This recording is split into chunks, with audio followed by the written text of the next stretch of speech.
जय माता दी।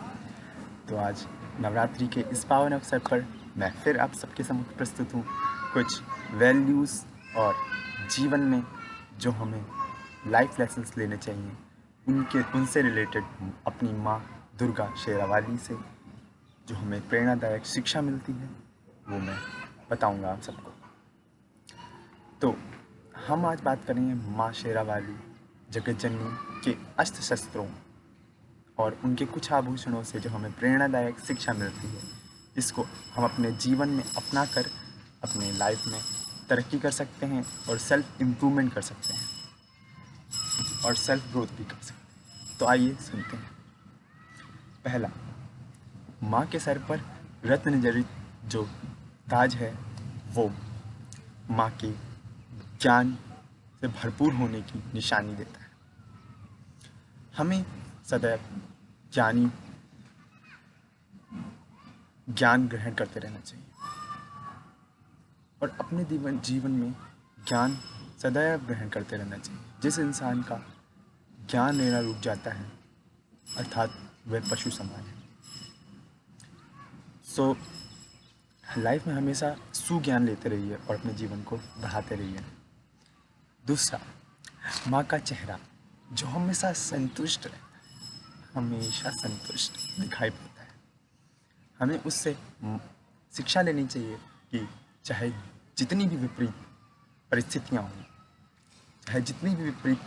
हों, हमें हर परिस्थिति में अपने चेहरे पर शिकन नहीं आने देनी चाहिए और वही संतुष्टता लानी चाहिए। सुख दुख दोनों ही क्षणिक होते हैं, ना ही सुख हमेशा रहता है ना ही दुख हमेशा रहता है।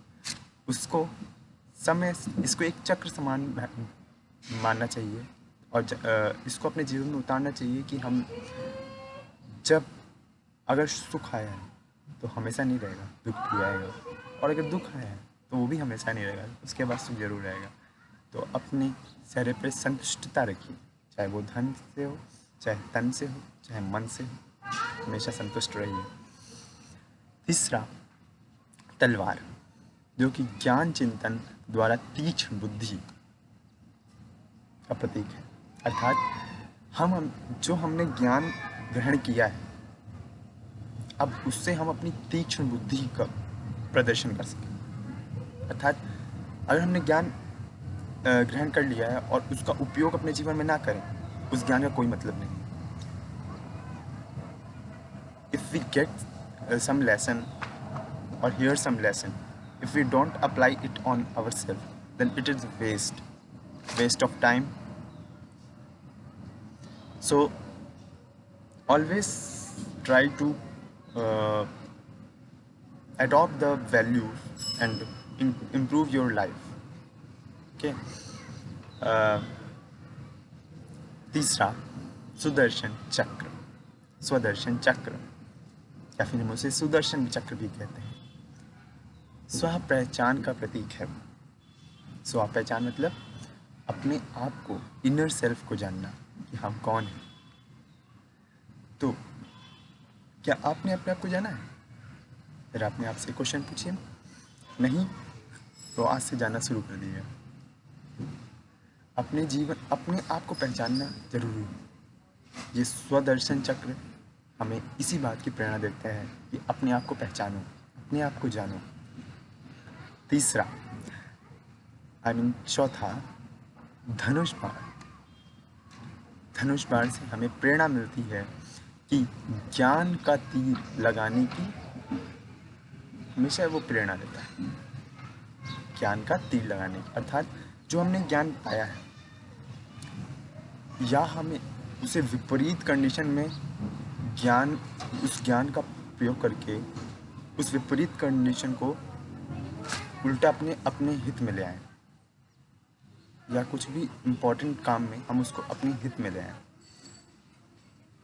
दूसरा, जब भी हमें ज़रूरत पड़े, हम जब गलत कुछ व्यवहार हो या गलत चीज़ हो तो हम अपने उस ज्ञान का प्रयोग करके उसको सही कर सकें, तभी वो हमारा ज्ञान सफल होगा, अन्यथा वो व्यर्थ है। गदा तो गदा से हमें आसुरी प्रवृत्ति के संहार की प्रेरणा मिलती है, अर्थात आसुरी प्रवृत्ति से बाहर नहीं होती। I don't mean, and Mata is also don't mean that you take a mace or gada and you start beating the evils. Yeah, sometimes, but तो अपने इनर जो अंदर के बैठा हुआ है एविल, सबके अंदर एक सुना ही होगा आपने, एक रावण है तो एक राम भी है, एक राम है तो एक रावण भी है। तो जब आप देखें उस रावण को बनते हुए, जब लगे कि अब रावण आपके ऊपर हावी हो रहा है, तुरंत उसे रोकें। किसके द्वारा? राम द्वारा। और उस रावण को दबाएं और अपने राम को उठाएं। तो यही है, मतलब हमें गदा से आसुरी प्रवृत्ति की संहार की प्रेरणा मिलती है। आसुरी प्रवृत्ति अपने अंदर भी होती है, किसी और के संहार की जरूरत नहीं है। If everyone improve themselves, then whole world will change. Okay, next, कमल। तो कमल से हमें न्यारापन अर्थात संसार में रहते हुए निर्लिप्त होने की प्रेरणा मिलती है। मतलब जैसे कमल कीचड़ में पनपता है, चारों तरफ उसके कीचड़ होता है, चारों तरफ have dirt and all these things, तब भी वो अपनी जो सुंदरता है वो कभी नहीं खोता। उस कीचड़ का उस कमल पे कोई प्रभाव नहीं पड़ता। उसी प्रकार आप जिस वातावरण में रह रहे हैं, आपके आसपास जो हो रहा है, जो नेगेटिव चीज़ें हैं, आप उससे टच में नहीं आते। अर्थात टच में अगर आते भी हैं तो आपके अंदर वो नहीं जाते हैं, because you are not that feeling, you are not that thought, you are not that condition, you are yourself.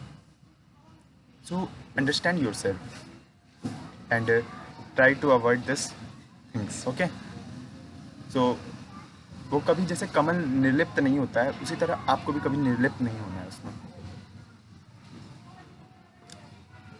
हमेशा अपने आप को इम्प्रूव करते रहिए। ओके, उसके बाद माँ का जो आशीर्वाद, माँ अपने हाथों से हमेशा आशीर्वाद देती रहती हैं। वो सदा ही देने की भावना का माता की देने की भावना का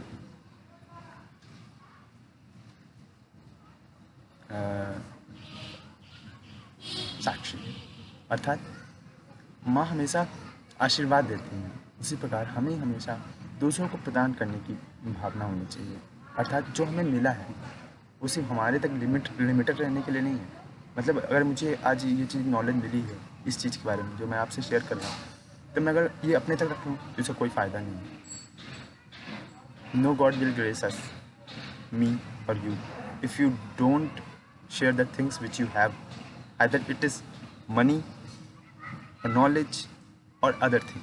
Okay, so always share, always give what you have, give.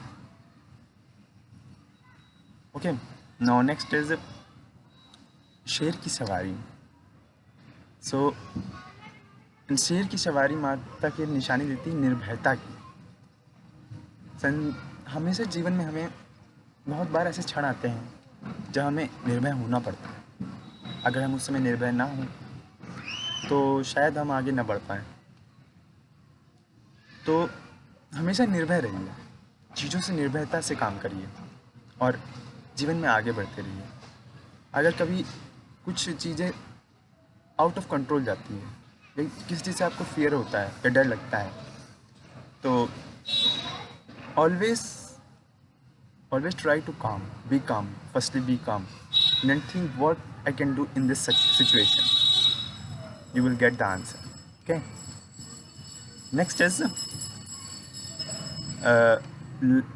जो माता के पीछे ऑरा होता है, you have seen the aura behind the mata's head. It is aura. Everyone has their own aura. Me also have aura, you also have an aura. You have to understand ये जो है ये पवित्रता, शुद्धता का, जो इंसान जितना पॉजिटिव थॉट रखता है, जितना अच्छा सोचता है, उसका ऑरा उतना बड़ा होता है। So always try to think positive, thought positive. Okay, now next is trishul. सद्गुणों से दुर्गुणों की संहार की निशानी।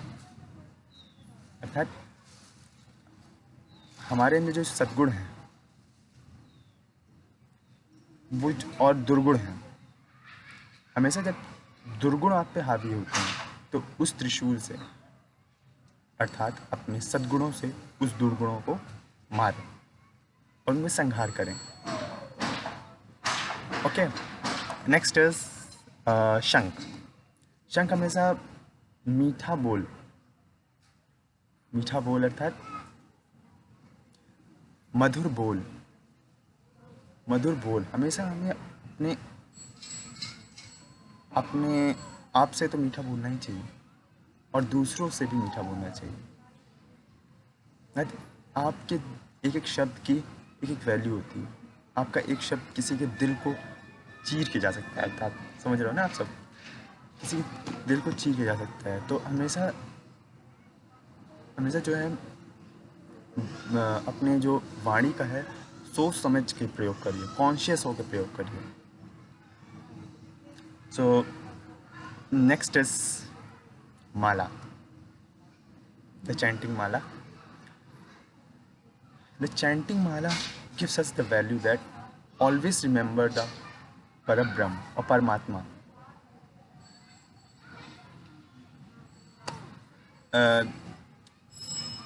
Always remember means, chanting means always remember the Parabrahm or Paramatma who has made us, who has made this universe. Okay? और always चाहे कोई भी कंडीशन हो हमेशा इसको याद रखिए। इस हमने कुछ वैल्यू आज डिस्कस करी जो हमें अपने लाइफ में बहुत ही आगे पहुंचा सकती हैं। अगर इन सभी वैल्यू को हम एक साथ रखें और अपने जीवन में ग्रहण करें, चाहे कोई भी वैल्यू, हम अपने जीवन में बहुत आगे बढ़ सकते हैं। आप कोई भी नॉलेज देखिए वो इन्हीं वैल्यू से उत्पन्न हो रही होगी। इर्द गिर्द इन्हीं की जाती है। ये हमारी माँ है और माँ से हमें बहुत कुछ शिक्षा मिलती है। तो आज हमने माँ से कुछ शिक्षा ली। अब आने वाली कुछ वीडियो में मैं माता से और जो हमें शिक्षा मिलती है वो भी डिस्कस करेंगे। तब तक के लिए stay tune, subscribe to my channel, don't forget to click the bell icon so that whenever I upload the video you get the notification. Okay, so Jai Mata Di, happy Navratri.